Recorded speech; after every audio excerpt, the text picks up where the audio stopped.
Is it just me, or does the Red Queen's daughter bear a striking resemblance to? No. You don't think so? No. I think so.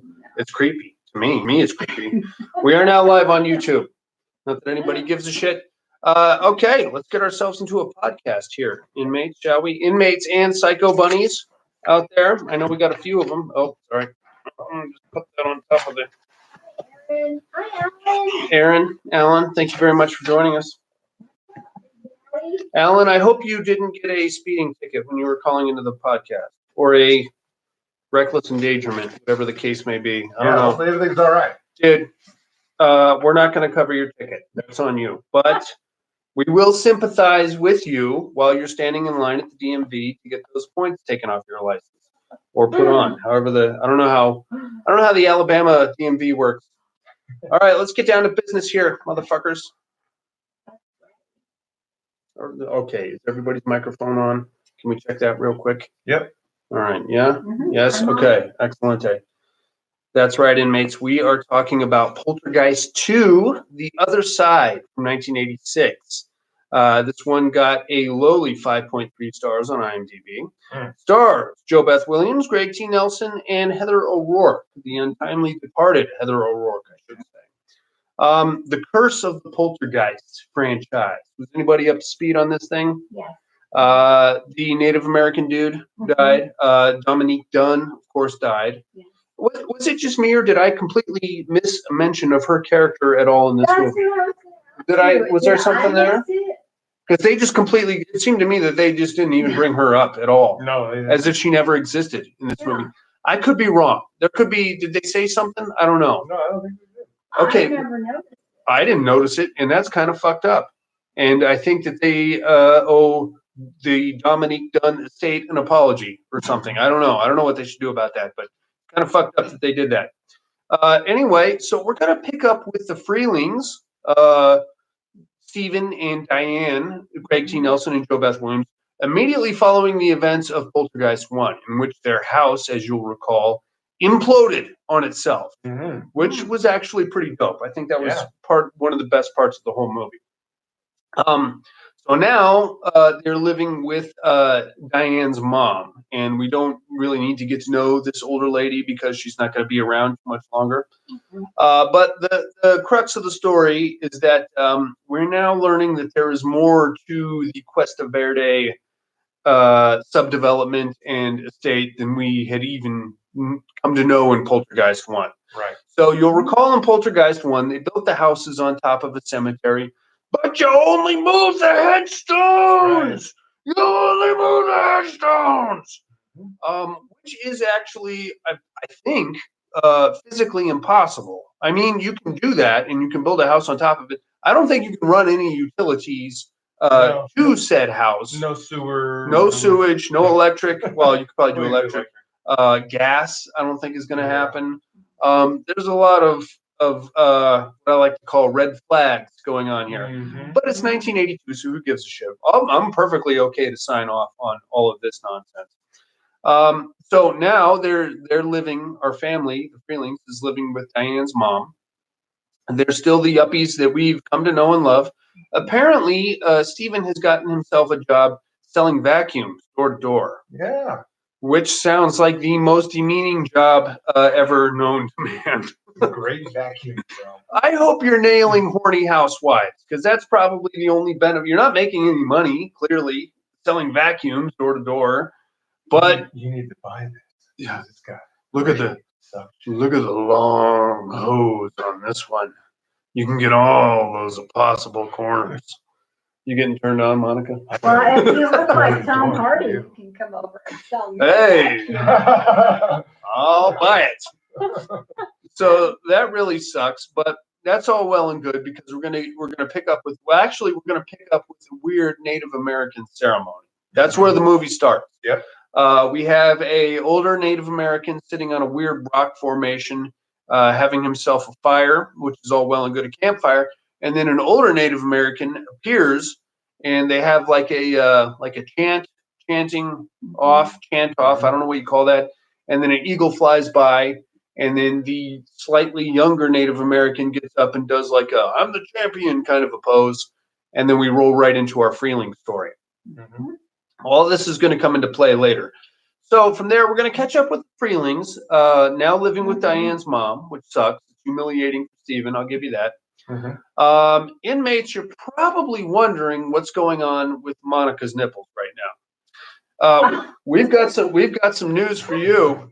We have new Psycho Bunny Death Cult buttons Yeah, On- everyone. on the right nipple, there. and then the left nipple is a Padded Room Podcast button.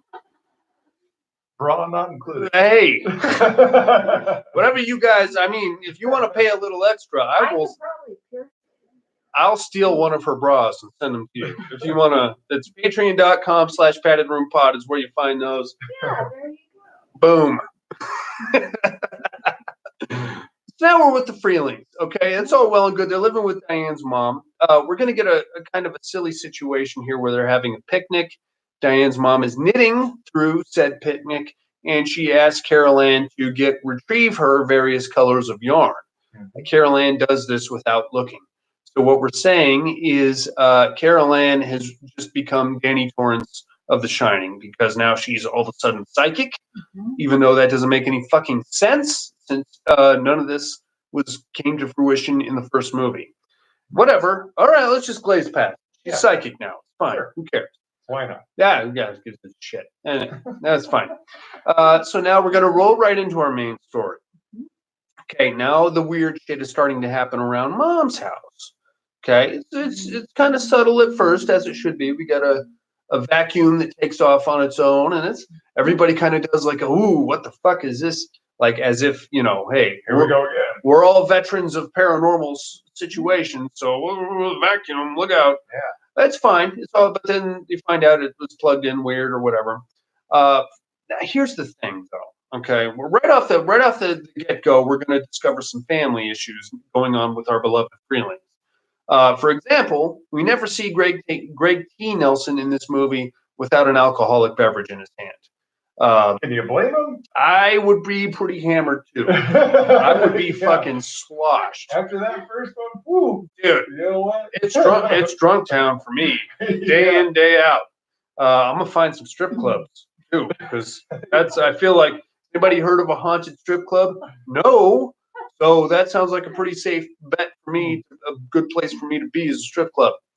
Nothing makes sense in horror movies. You got that right. You're exactly right, Aaron, but we're going to try to piece it together and make it somehow plausible for you. She can find colored yarn balls. She can, without looking. Yeah, without looking, though, is the thing. So she guessed wrong the first time. she is Danny Torrance, is what it is. It doesn't fucking matter. All right, so now we're going to get a very Scatman Crothers conversation between the grandmother and Carol Ann, in which, you can see things, can't you? You know things before they happen. My grandmother and I used to have conversations without ever talking. Oh, you got that shine to you. Oh, wait, that's a different movie that came about 10 years before this. But we're going to rip it right the fuck off. But that was like a cop-out that happened in the 80s a lot. Was that we didn't know, you know what else is a cop-out? Well, I don't want to get ahead of myself, but there's another cop-out that happened, and we jumped right to it in this movie. All right, so it's fine. We're going to say Carol Ann's psychic. All well and good. Now we're going to cut to a shopping excursion a couple days later. We have Diane, Robbie. Robbie's back in the house, by the way. He's present. The older daughter, gone, vanished, vamoosed. Like she never existed. As if she were never even part of the story to begin with. Ran away. Let's talk about that for a second. Dominique Dunn, unfortunately murdered by her boyfriend in Los Angeles. That sucks. I'm sure she would have gone on to be a great actress, but for the purposes of this film, at least mention her. I mean, you could solve this with one line of dialogue. Hey, it's a good thing we sent what's her name to that military academy. Or, and I don't want to sound insensitive here, we could easily find a I don't know, 14, 15-year-old brunette in a plaid skirt and shove her in there. How many lines did she have in the first Poltergeist movie outside of screaming? Not very many. Not very many. So I think, just saying. I mean, it's worth fixing at least. Yeah. instead of just completely forgetting about it. Regardless. So Robbie's in the house. They're on this little shopping excursion. Everybody's, they go to this weird mall. They call it a mall, but it's more like a porch with a lot of Outdoor shops. It's like a porch mall. weird porch mall with stairs, Mhm. which I guess was a thing in the 80s. We never had one here in Reno. Do you have one in Carson? No I porch don't malls. think of one in, No, me neither. They had the Galleria, which was a good place to but go. it was in LA. inside. It was. Yeah. And you could see where Arnold Schwarzenegger swang down in Commando. Remember the scene in Commando where he swings down? Or Chopping Mall, where they blew up the There you go. elevator. Yeah. Or Fast Times at Ridgemont High, Oh, definitely. but in the food court where, yeah, you could, if you're some kind of a fanboy like us, hey, Jim's in the house. 80s were awesome. Jim. This show was better than Autumn After Dark. Has anybody seen Autumn After Dark? No. That sounds like a Skinamax kind of a thing. That's what I was Yeah. I think I'd rather Her name see. was Autumn. I think I'd rather see Autumn After Dark, Jim, than Poltergeist 2. All right, well, we'll get into that. I mean, there's no nudity in this one. I can tell you that right now. All right, anyway, so they're at the mall and they're kind of walking around. Everything's cool. Carol Ann kind of wanders herself off for a second, and she catches the eye of an older gentleman, an old man walking around singing Christian hymnals. Mhm. And because she's now Danny Torrance, she notices that people are walking right through him as if he's some kind of a ghost. And she's like, "Who? What the fuck is this guy?" Yeah. Carol Ann kind of in this daze kind of removes herself from Diane and Robbie, and now she's on her own. And the old man comes up and starts singing to her. He's like, "Hey, little girl, are you lost? Do you need some help? Why don't you come with me?" Okay, this is the Reverend Henry Kane, Mhm. as we'll come to know and love throughout the franchise. And I'll give you this: he's about as creepy is. Oh yeah. He's about a fucking creeper. Yeah. He's got like yellow teeth, this ear to ear smile constant throughout the whole movie, Skeleton body. and just this like sing songy kind of a dialect that just it's meant to put you at ease, but at the same time it's very off putting. Meant to creep you out. And what is creepier than Christian hymnals? You start singing about Jesus, I immediately I gotta fucking go, man. Yeah. You're freaking me right out. I got to go, dude. This is about as far as this relationship is gonna go. She was freaking through the entire first movie. Sorry, Carol Ann, your older sister has gone bonkers. You're exactly right. Probably Scarlett, whoever that is. You're exactly right. So that's probably why she wasn't brought back. I mean, other than, of course, the actress being dead, it's probably why the character wasn't brought back for the second movie. Regardless, so now this old man is like entertaining Carol Ann there at the shopping mall, waiting for her parents to come back. Terrible parent. Yeah, man. Right? What the fuck are Out you of that doing? First movie? What the hell? What the fuck are you doing, dude? You just walk off and leave your daughter hanging? 80s, different time. We didn't have car seats or any of that shit. So, whatever. Eventually, Diane's like, "Oh, where's Carol Ann?" And Robbie's like, "Oh, she's over there with that old guy." So they go back there and they retrieve Carol Ann, listen to a few minutes of the Christian hymnals, and move on. And they're like, "Hey, thank you very much for holding on to our daughter there.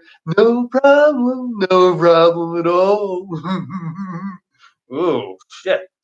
So they get out of there. As they're leaving, of course, Carol Ann sees a few more people walk right through the old guy, which is creepy as shit. And then we go home and everything's cool. Now, Crackhouse Matt's in the house. Now, Hey, what's up, Matt? we cut to that night. Now, this is where we're going to go a little deeper into Danny Torrance land, which is kind of hacky, if I do say so myself. But Carol Ann is now psychic, and we just have to learn to live with it, I guess. Because that night, she's going to go into her grandmother's room for no apparent reason, give her a kiss on the cheek, and then retire to her own quarters. About 5-10 minutes after that, her toy phone is now ringing. She picks up the toy phone, which is not plugged in or electronic in any way, and she has a conversation with her grandmother, who should, for all intents and purposes, be asleep in the next room. Come to find out, Grandma died that night, and that's a motherfucker. And apparently she called Carol Ann from the other side to bid her a fondue and tell her to be a good kid and not to fuck off, I guess. I And don't. this was stolen from the Twilight A lot of this movie was stolen from other movies and other things and stuff like that. That was the creepiest fucking episode, by the way. Which one? Yes, where Yeah. she finds the telephone wires are going into the dude's grave. Oh, I thought you meant with the kid that was talking to Grandma. Oh no, Grandma's the one No. that committed suicide. no, that was even worse. Fuck off, 'cause, dude. Twilight. Watch the old Twilight. There's some the old Twilight Zone, black and white with Rod Serling. Nightmare fuel, straight up. The Jordan Peele stuff. Yeah. And whatever. Anyway, moving on. So grandma's dead. That's a motherfucker. And Carol Ann had a full-on conversation with her via the toy phone the night before. Now, cut to the next night. A very evil cloud is brewing above the Freeling residence. And what comes next? Evil rain pouring on the Freeling residence. What comes next, you wonder? An evil leak in the skylight right above Carol Ann's toy phone that drops the evil water onto the evil phone. Night Gallery. You're exactly. That was another one, but that one had like comedic elements because I don't know. It just seemed funnier to me. I guess it had like a very disco vibe to it. Anyway, evil rain dripping onto the toy phone and causing, bing, bing, bing every time a raindrop hits it. So eventually Carol Ann's like, oh, Jesus Christ, I'm trying to sleep. Who the fuck is calling me now? Gets up and answers it. Hi, Grandma. Oh, yeah, okay. Hey, wait a minute. You're not my grandma. From the mall? Who? Yeah? You're kind of creepy. You got yellow teeth. And then she's like, oh, I'm going to hang up. And then here comes the typical trademark Poltergeist fucking full-on light maelstrom horse shit that Tornado. completely takes you out of the movie and takes us from semi-believable ghost town to a Disneyland ride like that. Mary Poppins. Am I wrong? The clown. They didn't have the clown. They had one doll, and all she did was like look around, and her eyes would open, and she The would like head would turn. every now and then. They And should have stuck the same clown back in this. Would you have one, kept too. the clown out the first one? well, she would have, yeah. She would have invited the old guy into her house. But I'm getting rid of all these toys. I got some porno. You want to watch it? No. this was Oh, hey, let's just, ooh. Keep singing those weird songs. They're kind of hot. But she's a. You're not selling sex toys door to door, are you? Let's have a passion party. So says Nipples with the buttons over here. Anyway, it's weird. So she gets all freaked out. We have the typical Poltergeist maelstrom. This time, though, Robbie and Carol Ann managed to not get sucked into a weird dimension. Instead, they just cover themselves in blankets and hide out. Of course, the Freelings are well acquainted with this type of behavior, so they go and find him, and everything's cool. Now we're going to cut to the now dilapidated neighborhood that used to be Cuesta Verde, which we'll remember from Poltergeist 1.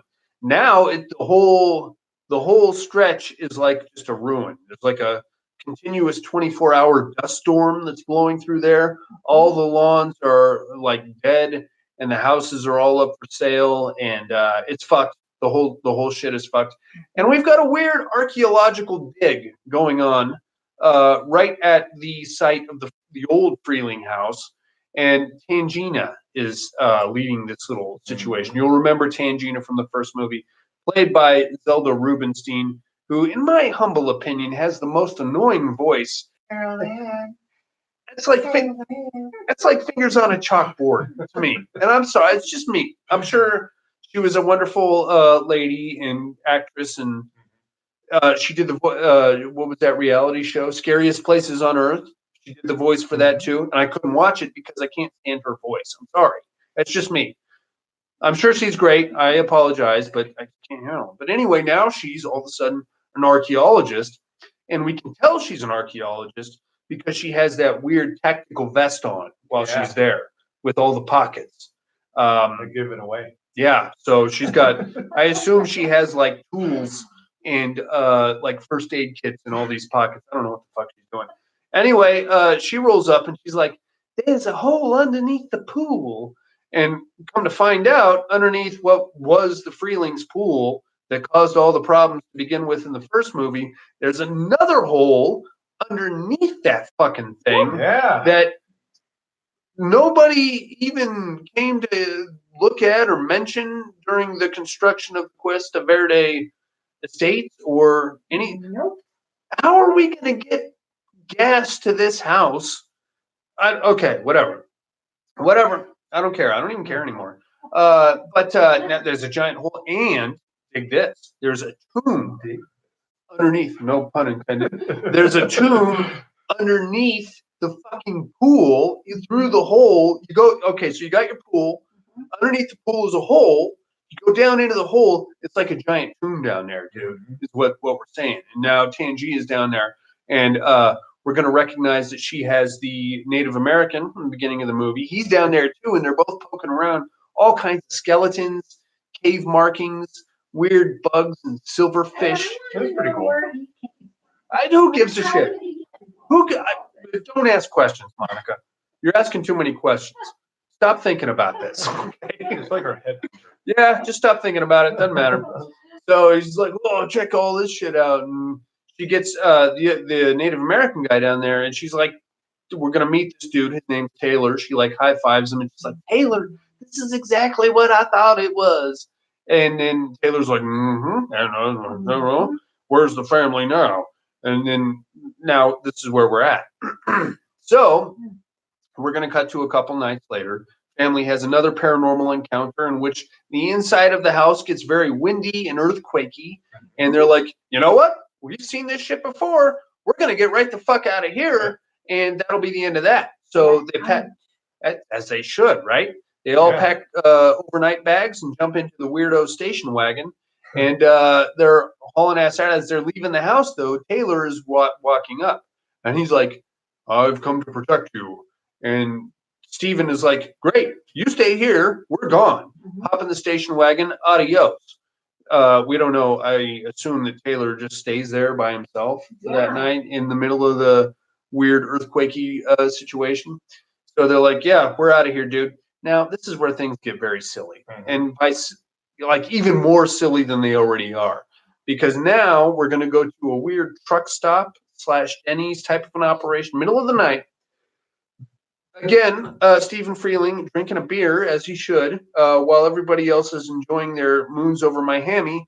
And the lady with the curlers in her hair sitting at the counter just gets up and starts talking to Diane as if she were her mother.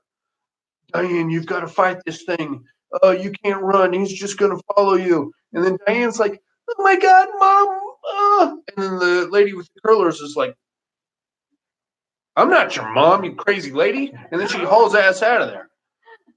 Okay. All right. Whatever. Whatever, dude. Whatever, man. I'm okay to write this off. So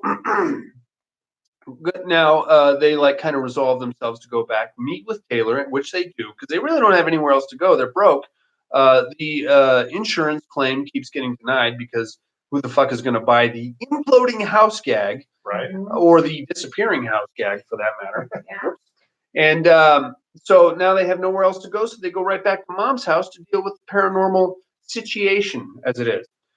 Taylor's there waiting for him, and he's like, "I'm here to help. Tangina sent me." Apologize if I'm doing a stereotypical Native American accent, but I should mention that is exactly what he sounded like throughout the entire movie. And they're like, "Okay, if Tangina's saying it's okay, come on in. You can build a teepee in our backyard," which is Really? okay. I'm not the fucking racist here. Okay, I'm telling you what happened in the movie. This is how. Did he not build a teepee in the backyard? He did. That's exactly what he did. I'm sorry. I didn't write this. I was wondering why he was staying in the backyard. Why would you make him stay in the backyard? He's gonna save your family from the spiritual nonsense. You make him. Could you put a headdress on while you do this? And you're a fan of the Kansas City Chiefs, right? Maybe you could do like a. I'm not the bad guy here, people. Okay, I'm just telling you what happened. That's it. That's all I'm doing. He was a smart one. I stay in now. No, I'm gonna go build a weird hut out of what appears to be toilet paper in the back. Get the fuck out of here. Anyway, so rolling right along, they're like, okay, now cut to the next morning. They're like, I don't know about this Taylor guy. Tangina says he's okay, but cut to Taylor in the backyard doing like Tai Chi, and then he summons a cloud of butterflies. So they're like, that guy's all right. He's got a cloud of butterflies on him. All right, perfect. Okay, this is where we finally get to Creepy Town here, because now Carol Ann is playing outside, and a mysterious sunny day rainstorm happens upon the house there, which is pretty creepy. Yeah. We every now and then we get those here in Reno, though. Sun will be out, hot as shit, starts raining for no reason. It happens. That follows it. Usually doesn't happen on one specific house on the neighborhood, though. At least here in Reno, maybe other places. So she's out there playing, getting drenched, and then Robbie goes out and he's like, Carolyn, it's raining out here. Come on inside. As she's like packing up all of her dolls and shit to go inside, we see our creepy old guy walking up the street singing Christian songs again. Oh, Jesus, he's a pretty good guy. I really like me some Jesus. He's got a twinkle in his eye. I don't fucking know. That's not what it was. Well, here's the thing. Here's what's the creepiest part about this. They have like a long driveway. So they all run inside. Well, they're trying to get out of the rain, but then they have to just kind of stand there on the porch and watch this dude mosey up the driveway to the front door to actually talk to them. So starts talking to him. They're all like, hey, Frico, we're going inside because we don't want to get wet. Steven, though, is still standing there. And he's like, all right, well, I'm not going to let you into my house, but I'll talk to you here on the porch. So this Kane, he introduces himself, Reverend Henry Kane, and he says that the family is in grave danger because they've let Taylor into their house. Right. Now, here's the motherfucker about this. Taylor is present on premises in the building. Mhm. He does nothing to intervene in this conversation, Right? which is kind of weird. Oh, I get it. Well, why would you get? I don't This is understand. the end of the conversation. Yeah, well, okay, well, we'll get to that. So, the Reverend goes on to explain that Taylor is a threat and that he's undermining Stephen's authority. Stephen is taking this very hard. He's probably hitting the bottle, and that the Reverend is his friend, and he needs to let him in the house. Please let me in. And Stephen's like, oh, you're my friend. He's like hypnotized or something, right? He's like, we'll let you in. This is gonna be okay. So he starts to let him in, and then Carol Ann comes in from the background. She's like, Daddy, and he's like, what the fuck? No, what? Hey, no, I'm not gonna let you in. I gotta go, dude. Mhm. And then the Reverend is like, okay, then I'll see you again. Nice meeting you. And he goes walking off. And then Taylor shows up. He's like, that was the Reverend Kane. It's a good thing you didn't let him in because he's really evil. Well, where the fuck were you when he was putting heebie-jeebies on me, man? He was testing him. He's like, oh, I want to see how he does. Go fuck off. You're supposed to be protecting me, not testing me.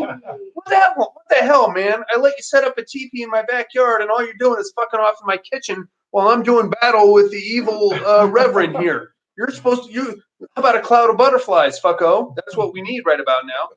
Anyway, so that's all well and good. Then he leaves, and then, okay, now things are going to get even weirder because not only are we going to find out that Carol Ann is psychic, but Diane is psychic also. What? Yeah, what the what? All of a sudden, she's getting like these weird flashbacks about people being, in like old timey clothes, being put in a hole in the ground, and they're freaking out. And then here's this Kane character in the middle of it. Psychic in the first one. No, of course not. That may have been actually useful in the first one, something that they could, use. I don't know, whatever. Who gives a shit? Anyway, so that's all well and good. It's creepy. I'll give you that. Now we're going to cut to that night. This is where things start to get a little wackier than they already are. So Robbie's upstairs. He's got a full mouth of braces, kind of like this dude right here. See that? Just like that. He's upstairs brushing his braces, and Carol Ann comes up and she's like, hey, man, you got to finish brushing your braces. And I think Robbie had a weird idea about possibly shaving for the first time. Yeah. Is he like, now I'm going to get out of here. I'm going to be like a man, and I'm going to shave my face, even though I don't have pubes yet. all of a sudden his braces, like first he like goes into the medicine cabinet and there's like a bunch of zombies in the medicine cabinet. Yeah. But he doesn't see them. He just closes the medicine cabinet after he gets the shaving cream. And then his braces come alive. Braces come alive. And they like wrap his head up in wire and he's like, I got the braces. And then they like secure him to the ceiling. And then that's when all the freaking out starts. And everybody goes in there to try to rescue him from his own braces. And the braces, we're talking about killer braces, inmates, if anybody's just tuning in. The braces are trying to plug themselves into a light socket as if to electrocute everybody in the bathroom. Because now we've got the whole team in there trying to pull him away from his own mouth. Trying to pull him away from his own mouth. Eventually, the braces succeed in plugging themselves into the light socket, and everybody gets zapped for a second, and then he crashes off the ceiling, and everybody's fine. Really, everybody's just fine, a little shaken up. So really, if they would have just let the braces plug themselves in, this could have been done in like 30 seconds flat. And, you know, whoa, shit. You gotta be careful with those light sockets, man. You gotta be careful with those braces. Braces and the light sockets do not mix, my friend. I'm telling you right now. So really, this whole sequence amounts to a big waste of time. Well, it was a distraction. It was. And while that was going on, and everybody was freaking out, Carol Ann has gone missing yet again. So this part is kind of wacky because now we're doing like a room-to-room search. Where's Carol Ann? I don't know. Where could she be? I don't fucking know. Where's Taylor? All of a sudden, we can't find him all of a sudden either. Eventually, they find Carol Ann and Taylor, and everything's cool momentarily. So that's kind of weird. Am I wrong? No, you're right. He's just like They're just Hey, hey. you know. I was hanging with her here in the living room the whole time. Yeah, they're not after. Yeah. They're after her. Yeah, but it's okay. We were sitting here in your lazy boy recliner, and this is the safe zone, the lazy boy. So whoever's in the lazy boy is gonna make it. Ah, fucking whatever, dude. Yeah, I know for them kidnapping her the first time, the family was really paying No, attention to no. her. They were like, They were wow, terrible No, parents. yeah, they're terrible. They took a very laissez-faire approach to the recovery of their child. Mhm. Yeah. Maybe she wasn't their favorite child. Maybe they didn't. Possibly. They didn't particularly care for that little girl to begin with. Let's So hope it happens Oh, again. oh. Actually You're the problem. You need to go. Yeah, right. So she's in the TV, is what you're saying? Well, I think if we just turn the TV off, I think that's really we can just wrap this whole thing up. Really, Get a little closer to the TV. we change the channel, maybe put her in a football game or something. I don't know. Anyway, it's fucking silly. So now they're like, "Oh, hey, you're supposed to be helping," and he's like, "I was protecting her," and they're like, "Oh, okay." He's like, "It's not you they're after; it's after her. So I got to hang with her." All right, well. So the next day, Stephen, Freeling, and Taylor go on this weird Native American spirit quest type of a deal, where they go out to the desert. They find a what I'm going to call a sweat lodge, or I guess for Yeah. lack of a better term, it's a hole in the ground, and they climb in there and they start a fire and they sweat it out, and they get like some cool visions. And at some point, Taylor is handed like a weird spear type of a thing with feathers on it, and he's like, "Here's the spear," and he's like, "All right, I got the spear." Sounds like a good time. And then when they come out of the hole in the ground, Taylor's like, "You're a warrior now," and Steven's like, "All right." I'm a warrior. Does that mean I still have to sell vacuums door to door? Because that's how I'm going to pay my bills while I'm a warrior. So that sucks. While all that's going on, though, we have another exchange. Back at the house, Tangina shows up, and she's got some stuff to go over with Diane. She brought a bunch of pictures, and we're going to get some backstory on this creepy old guy, Reverend Henry King. Turns out this motherfucker led some sort of a religious cult in the early 1800s from the East Coast to California to try to start a utopian society. This is the best part of the movie, in my opinion, because we're getting this backstory that's like the most compelling part of the whole story. They were basically a doomsday cult, for lack of a better term, sealed themselves in a cave in preparation for said doomsday. the date rolled, went, and they're like, okay, I guess the world's over. We can come out now. But the Reverend was like, oh, no. We got to stay in here. We just, you know how you're thinking about going up there? No, we're going to stay in here because this is, just don't even go up there. You don't want it. So naturally, there's a bunch of kids down there, and they all start starving to death and freaking out. While this motherfucker is full of smiles and more Christian singing, and you can't go up there. And naturally, they all starve to death, and that really sucks. Now, the real shitty part about this is that excavation point underneath the Freeling's pool that we saw at the beginning of the movie. Mm-hmm. That's the mouth of the cave that they all sealed themselves into. Fucking fuck, man. You didn't put that in the brochure, did you? Nope. Yeah, it's worth at least $50,000 off the asking price. I feel like. And it should probably be some kind of a historical monument or something. I don't know. Mm-hmm. Regardless, that's the whole thing. Now, what Tangina is going to bring to our attention is that the spirit of the Reverend Kane has attached himself to Carol Ann, much like the spirits of the Overlook attached themselves to Danny Torrance, although in a much less original way. And now it doesn't matter where the Freelings go because he's going to go after Carol Ann and he's going to follow him. And scary shit's going on there, dude. Mm-hmm. While that's going on, who should roll up on the scene but the Reverend Kane himself? Oh my goodness. Knocks on the door again. You got to let me in. And she's like, no, dude, you're fucking freaking me out. I'm not letting you in my house. So she closes the door.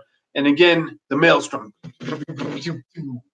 Right about now, our newly founded Native American warrior, Stephen Freeling, rolls up and he's like, hey, we're going to have a great time. He's trying way too hard. We're going to have a great time tomorrow. We're going to go to the water slides, and then we're going to go to the miniature golfing, and then we're going to go here, and we're going to have a great time, and it doesn't fucking matter. And the kids are like, dude, Robbie's wearing a football helmet now, 24 hours a day, as he probably should, realistically. But he's like, Dad, whatever, man. I'm just trying to live for the next 24 hours without my braces strangling me to death. I'd be trying to take off my braces. I'd be trying to do something, man. Everybody else is all freaked out. And he's like, come on, we got to have a good time. He gets it at this point. He's like, we have to, like, continue to be a family despite this shit. That's the only way we're going to fight it. Mm-hmm. And they're all like, no, dude, we're way too weirded out right now. So, cut to that night. Unfortunately, Stephen Freeling is now a level 2 alcoholic, I would say. I don't know what a level 2 alcoholic is, but he's not like a chemical dependent alcohol. He's hitting the bottle pretty hard. Yeah. And he's got himself a bottle of tequila, Jose Cuervo, mind you, which apparently in 1982 actually came with the worm in the bottle. Yeah. I don't know if that's true or not, but for the purposes of this story, it did. And it's floating around at the bottom, and as he's slamming it and getting hammered, and he's like getting hammered in weird spots around the house, like he's upstairs overlooking a thing, and then he's like in the garage, and he's like, and he's getting pale, sweating. Yeah. A lot of sweating in this movie. Greg T. Nelson, a sweaty bitch, for no apparent reason. At some point, you would think there would be a scene of him like turning the air conditioning on or something, just to clear up the sweatiness. At one point, though, he's taking a pull off the bottle, and the worm in the bottle opens an eyeball. Worm eyeball in the tequila, swallows the worm as he should when drinking tequila, and then he starts like vomiting for a second. Then he's like, "Oh, what a friend I have in Jesus!" And then he goes walking upstairs, tries to have sex with Diane. She's wildly creeped out. She's like, "Fuck off me, you crazy bitch!" And he's like, "Oh, I got needs too, Diane." Woo! She's like, "No, man, you're sweaty and you're pale and you're freaking me out." And then we get like a wacky rape scene where he like throws her down, and we get a very loud, inappropriate conversation where he's talking about, you wish that Carol Ann was never born because you think that she's the source of all the problems we're having. Carol Ann, of course, is standing right outside, listening to the whole shit, going, "Hey, fuck you too, by the way."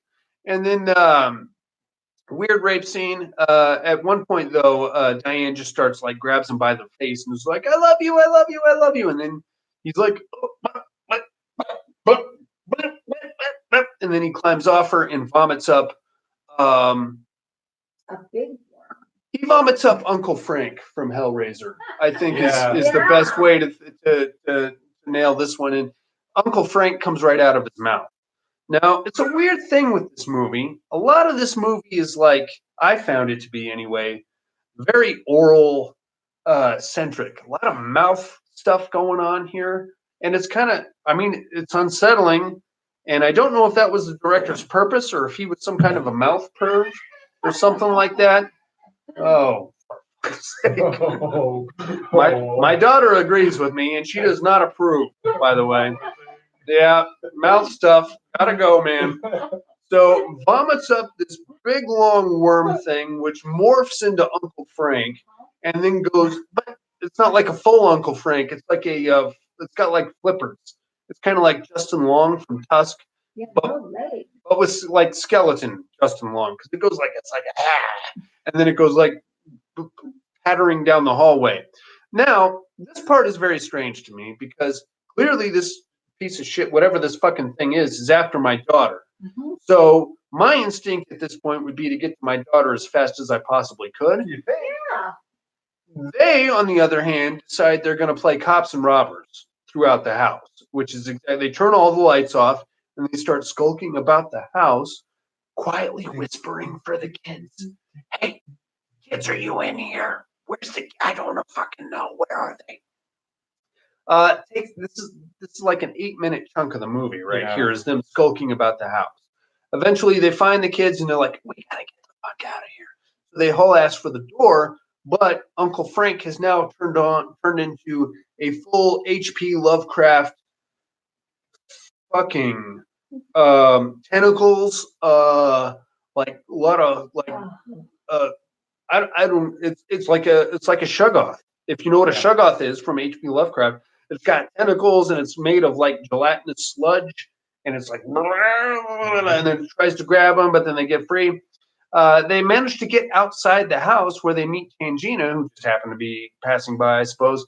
And she's like, "You've got to go back to Cuesta Verde. It's the only way." And they're like, "No, we're not going back there. Are you serious? That's where our first house imploded and probably could have crushed us. You've got to go back there." And she's like, "All right, I'm a Native American warrior all of a sudden. Let's go. We're gonna go back there, I suppose." And I should mention before they actually make it out of the house, we get a very silly scene in the garage with a levitating chainsaw. Mm-hmm. And she said it. It's a very valid question. It's a valid question. And they back out of the garage and they finally get, and they're going back to Cuesta Verde, I guess. So they get down there, they get to the archaeological dig that's now in full session, go down into the weird sub thing. They're like, "Hey, we need Taylor here." Taylor's nowhere to be found. Tangina's down there with her tactical vest, and she's like, "You got to go down into the shit there. It's pretty scary, but you have to go as a family." "Yeah, I want to take my kids into the weird corpse-ridden, insect-infested hole in the ground." Sounds like fun. Sounds perfect, because that's as if my kids weren't already endangered by the levitating chainsaw. Let me now take them into this fucking shitstorm. All right, anyways, that's what they do, of course, because why not? They get down there. They get like accosted by like now the zombies. There's zombies into this equation. Mm-hmm. The corpses of the which are still mysteriously there after weeks after they've been discovered. I guess whoever found them was like, not touching those fucking things. Tell you that, right? There's a bunch of dead guys. And the police said the same thing. Well, that's going to take care of itself, I suppose. Hey, Jose's in the house. What's up, Jose? So they get down there and they're like, "God damn it, that's gross. I'm not touching it." So, but they all come alive and they start chasing them through the caverns and shit.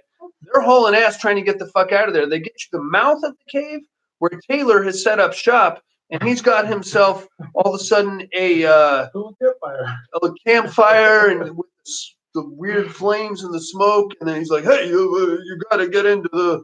You're gonna have to go in there and fight him on his own turf. Is what you got to do." And Steven's like, I think I'd rather not do that. And he's like, hot. it's the only way. You got to do it. You got to get in there. And he's like, oh, you got to take Carol Ann too, by the way, because she's your power. So in a particularly wacky move, he grabs Carol Ann and jumps into the fire. Okay. Mm-hmm. Now, just before that happened, actually, no, he took Robbie into the fire is what really happened. He takes Robbie into the fire, but the reason for that is because right before he jumps into the fire, I don't know what, to be honest with you, we just see Diane and Carol Ann, they're like, what's this behind me? And then they go, whoa! They fly off into the darkness of the cave. I don't know what happened there. Apparently, there was like some unseen, like the air. I think it was the airlock from Alien. You know, when you open the door and it sucks you out. I think that's what got him. Somehow, it's in the mouth of this cave. Sigourney Weaver's down there. She opened the door, and then there they go. So now the only way for Robbie and Steven to get them is to jump into Taylor's fire, which they do. And from there, they jump right into a 1981 music video where it's just like weird psychedelic clouds, and they're going,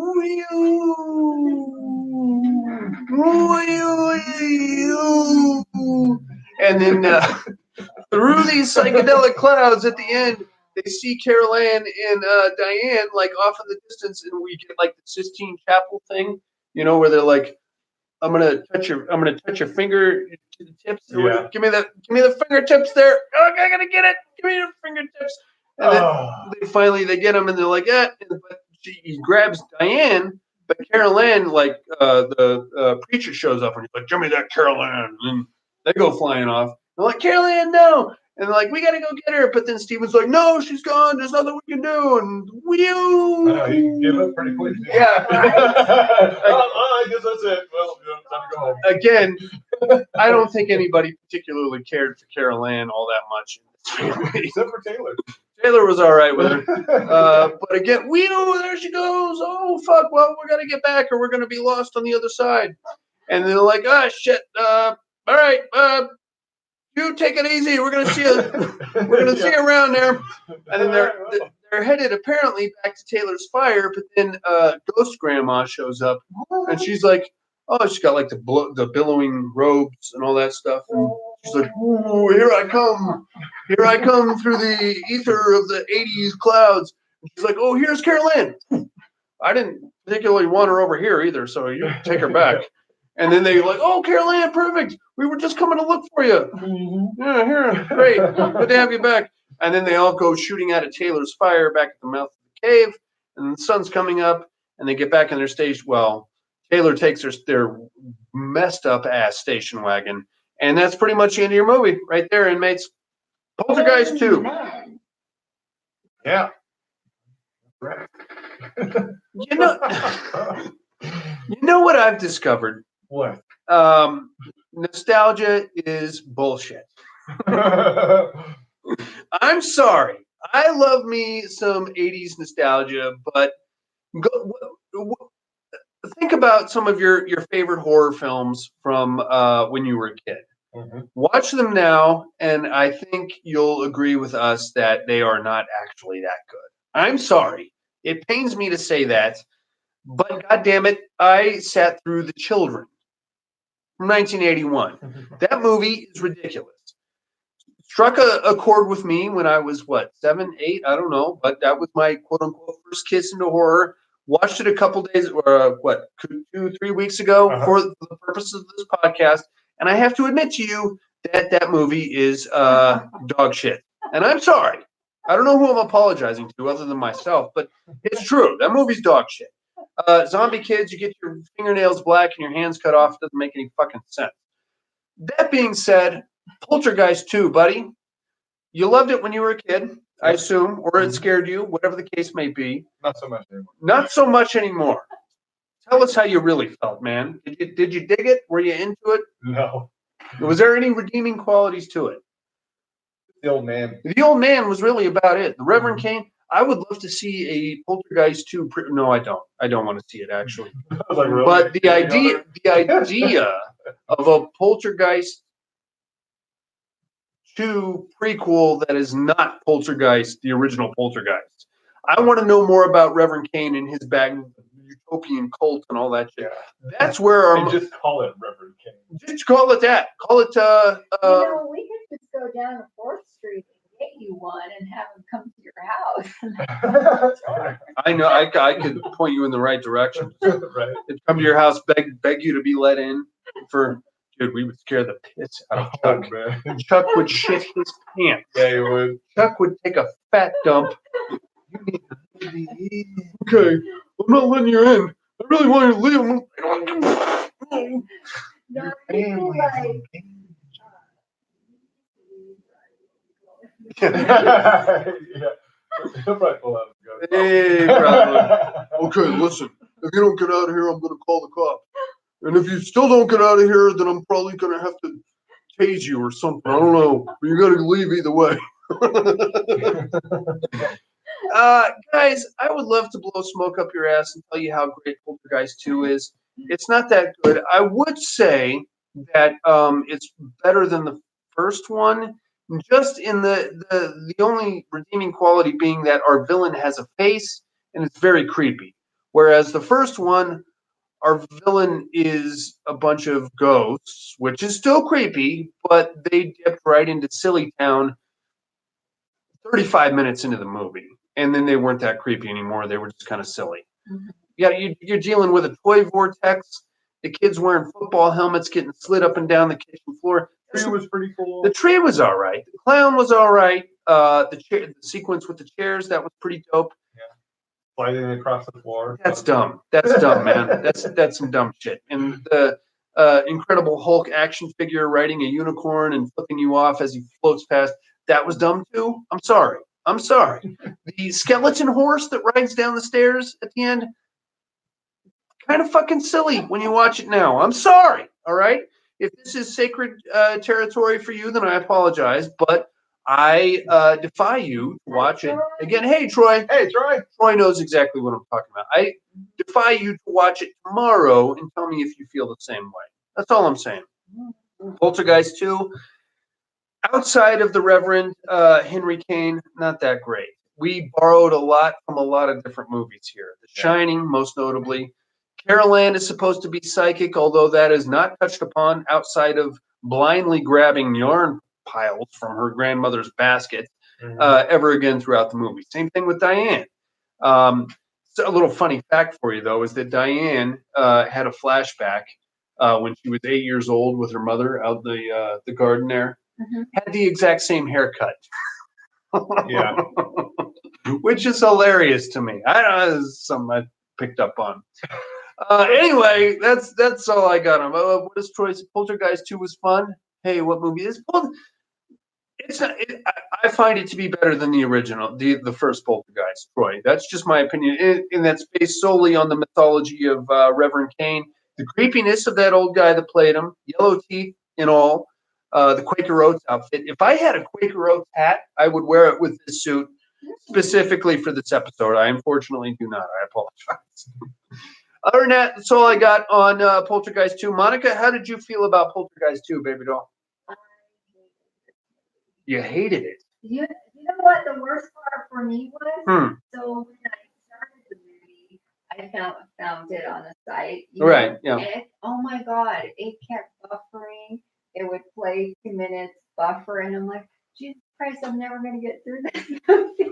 Yeah, that'd be pretty enough. Yeah, and then I finally found it on Hulu. And I was just sitting there going, oh my God.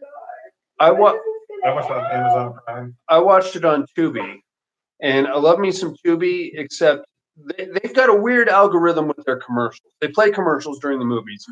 They'll let you go like the first 45 minutes without a commercial. Then they'll hit you with one. Then they'll do like another hour. They'll do like another 20, 25 minutes. And then like the last 20 minutes of the movie, they'll inundate you with commercials. Like you'll get like 40 minutes. They'll take like an hour and a half movie and stretch it into 2 hours and 10 minutes just with that last chunk of commercials. So I'm like, fuck, man, I know how this ends. I just want to, I got to finish it, but I got to sit through more commercials. Fucking fuck. Better bandwidth, Monica. I agree. Amish, I like to refer to the Amish as Quaker Oats. Yeah. Troy, I'm sorry. I'm sorry. I apologize if we have any Amish listeners, which we don't. I can tell you right now because iPhones and Facebook and stuff. So I'm going to rescind my apology against the Amish. So there's that. Buddy, did this movie hold up the way that you remembered? No, Okay. no, definitely not. What were some of the points that you remembered frightening or liking about this movie that didn't work out for you this time? Mostly it was just the creepy guy. The whole door scene where he's at the front door wanting in. Yeah. That was like the main thing that I remembered. Totally. Yeah. Yeah. Yeah. I forgot about that cheesy ending. Well, yeah. I mean, The whole cartoon land kind of went weird. I forgot about that too. Yeah. When we get into the 80s music video with the cloud flying and all that shit, that's pretty fucking silly. I did kind of dig the Lovecraftian aspect of it, where he comes back as like this weird tentacled creature. Although a little bit of an explanation about that would have been nice, because like why?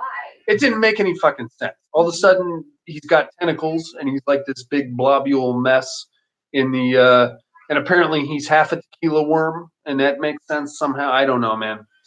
All right, inmates, we are going to take a break and come back with some other stuff. Thank you for enduring Poltergeist 2 with us. Thanks, guys. We'll spend another minute or two live here before we go off the air. I got to tell you guys what we're doing next month. I think you're going to dig it because it's going to be a network event. Us, in conjunction with Horror for Dummies and Wicked Wednesdays, is going to be doing something we're calling the Season of the Saw. We're going to be doing Chainsaw Massacre movies all month for October. We're going to be, us here in the padded room, we're going to try to handle the chronology of the Sawyer family. So we're going to start it off. Cool. We're going to start it off with Leatherface, the prequel, next month. Who, what? Yeah, it was Buddy. It was Buddy. And I'm not going to hold that against you because I picked the children of all movies. Which I could have swore was a made-for-TV movie, but there were actually breasts in it. So thank you for that. At least there was some redeeming quality to it. Anyway, join us next week, starting Season of the Saw here in the Padded Room Network. We're going to be doing the chronology of the Sawyer family, Leatherface, followed by the original Texas Chainsaw Massacre, Chainsaw 2, and then Chainsaw 3, which I believe is loosely entitled Leatherface also. Our friends over at Horror for Dummies are going to be handling the Hewitt side of the family with the remake and the prequel to it, Texas Chainsaw Massacre and Texas Chainsaw Massacre: The Beginning. Our friends over at Wicked Wednesdays are going to be doing a two-parter on Jeffrey Dahmer, who kind of plays into the cannibalism, urban cannibal kind of a thing. It's going to be a whole October extravaganza here in the Padded Room, inmates. Hope you'll join us for that. It's going to be a lot of fun. Mm-hmm. Season of the Saw. All right. I'm into it. I love that. We need to get into some chainsaw action. Oh, also, the shock treatment crew is going to be chiming in. I've got Dr. Dale and Jessica Feeney. They're going to be covering Texas Chainsaw: The Next Generation. Oh, okay. Which is poopy. And another unnamed chainsaw themed movie that is also going to be very bad because that's what they do over in shock treatment. So it's going to be a network live event. Hopefully you can join us for the entire fucking thing. It's going to be off the hook if you're into chainsaws and Chainsaw Massacre style situations, because and we get to do them for free. We are. That's probably that's your favorite. I love that one. I love that one. What's the name? Stretch. Hang up, hang up, hang up, hang up, hang up, you assholes. All right, so join us next week for Leatherface here in the Padded Room live show. Thank you for joining us on YouTube and the Psycho Bunny Death Cult. Out. gut load of Texas Chainsaw Massacre. I just knocked Buddy's whole shit over. Yeah. Well, we're done. We're done with that part anyway, so it's fine. Thank you very much for joining us, Raven. Hope you enjoyed the show. Join us next week for Leatherface, the Texas Chainsaw prequel, which I don't think anybody liked. I did. I didn't mind it. I think that they fucked up with the ending, but other Steven Dorff, your boyfriend. Monica loves herself some Steven Dorff. She just loves short guys, is what it is. All right, guys. Thank you for joining us. We'll see you next week with Leatherface, Season of the Saw. Bye. Bye.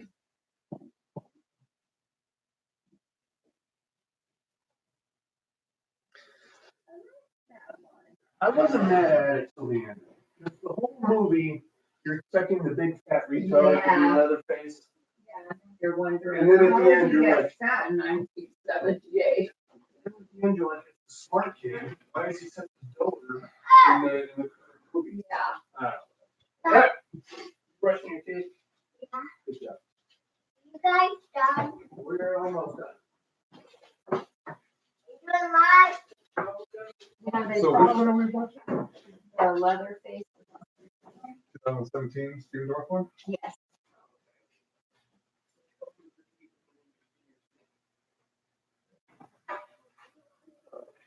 Behind moving.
You're okay. You're okay. You're okay. Good boy.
me do my toothpaste.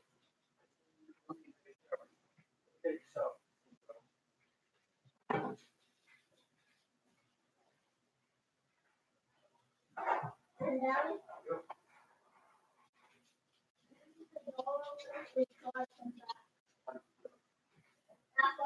Yeah, yeah.